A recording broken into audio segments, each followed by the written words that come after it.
Hey guys, my name is Enoch Joe, and this is a follow-up video for my original video, which was the second video of 5 in my playlist about Science Olympiad Scrambler. Today, the new rules just came out, and there are quite a lot of difference from the draft rules that I talked about yesterday. So let's go over them so you know what to expect in the 2026 season for Science Olympiad. One of the first points I brought up was the scoring changes, or the perceived scoring changes, and I thought that they were gonna completely overhaul this old formula of 2D plus T, but actually in the new rules they kept this formula and they just added some more aspects to how each run is scored. So this year, as we thought, there is a bucket bonus, and this plus 100 constant is there so that teams who run the straight run are penalized and teams who run the curved run are rewarded.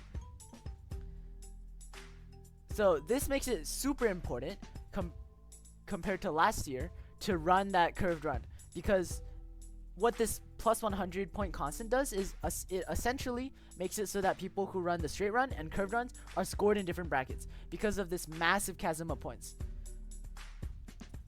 So definitely make sure to prioritize being able to run that curved run every time, being able to compensate for that extra time and distance in running the curve, and all that stuff. So speaking of curve, moving on, I also talked about how curving was perceived to have different degrees of curvature, and that teams would have to be able to run short, light curves and wide curves.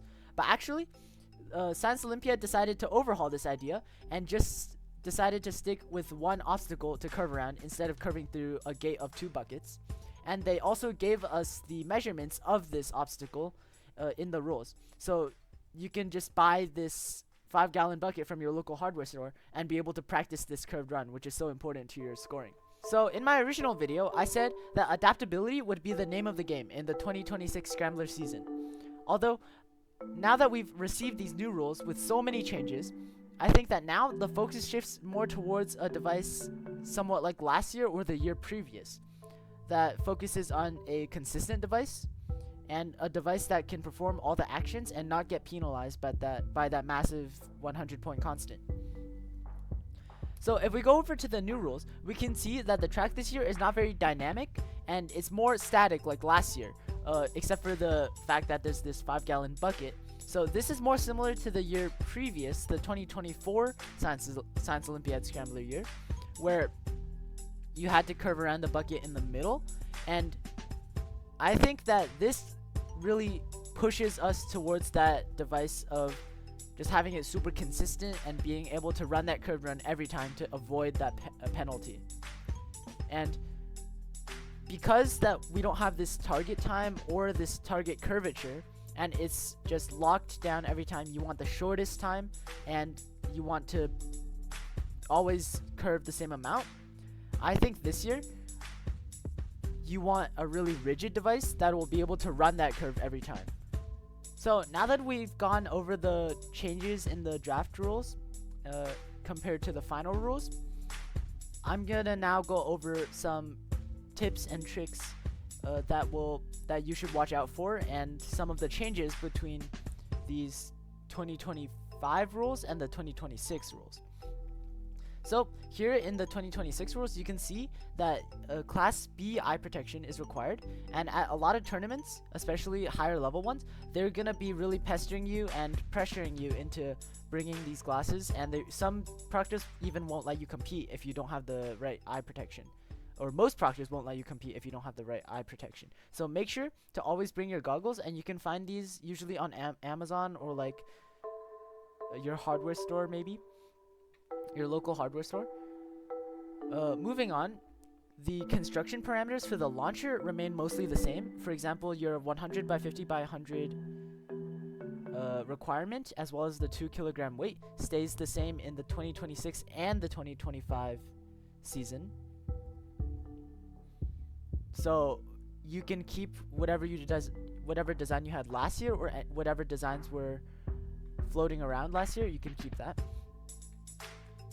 And here it says that event supervisors can prevent teams from running if there is a risk that the floor could be damaged. So I know a lot of teams had trouble with this last year, and some were even disqualified or tiered because they didn't have adequate floor protection. So make sure there's always a nice thick cushion between your falling weight and the floor so that you don't get in trouble for damaging the floor or potentially damaging the floor. Now moving on to the egg holder. The egg holder's dimensions have remained the same, but there have been more clarifications regarding the material that it can be made out of. So last year it was usually made out of either this thick plywood or it was 3D printed. But I guess some teams decided that they wanted to use balsa because it could save weight.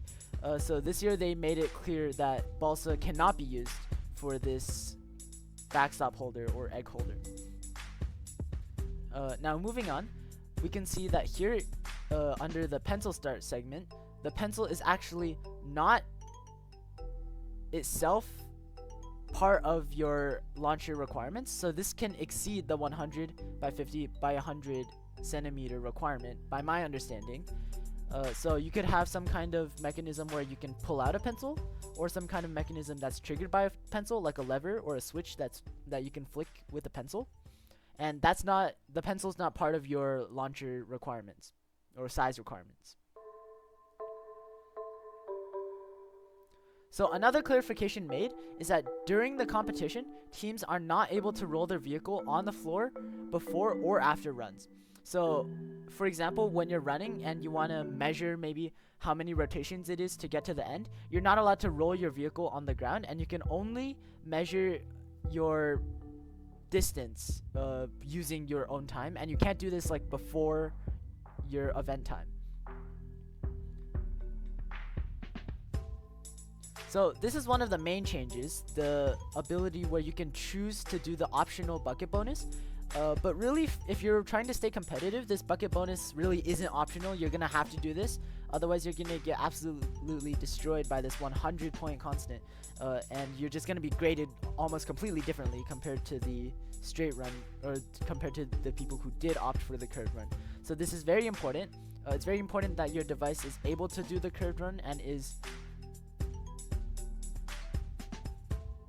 consistent with running curves. And it may not be super fast, or the distance may not be perfect, but I'd say you would really want to prioritize being able to run that curved run super consistently and being able to calculate that distance and extra time that's caused by running the curve. So finally, they gave some examples for measuring or for these runs. And here you can see that this base score is your 100 points. So they did not opt for the curved run. This is a straight run, and you see that their score is pretty big compared to the people who did do the curved run. And although they did have worse scores overall here, I think what really contributed to that is running the straight run because of this massive 100 points, because it would be 142 instead of 242 if they went for the curved run, even if they didn't do so well on the curve. So I'd say definitely go for the curve here. The people who did the curve obviously scored better, even like while doing the curve, but definitely just do it for the sake of the bucket bonus, because you're gonna be essentially unable to compete with the people who did do the curve if you don't do it because of this massive point differential. So here it says the dimensions of the bucket. I assume this is just like your average Home Depot 5-gallon bucket, and you could even get this from like Lowe's or your local hardware store. And I would definitely practice your curved runs a lot. And in later videos, I'm gonna be showing how to really get this curve down and some of the mechanisms you can do to get that nice curve consistent with your launcher and your car.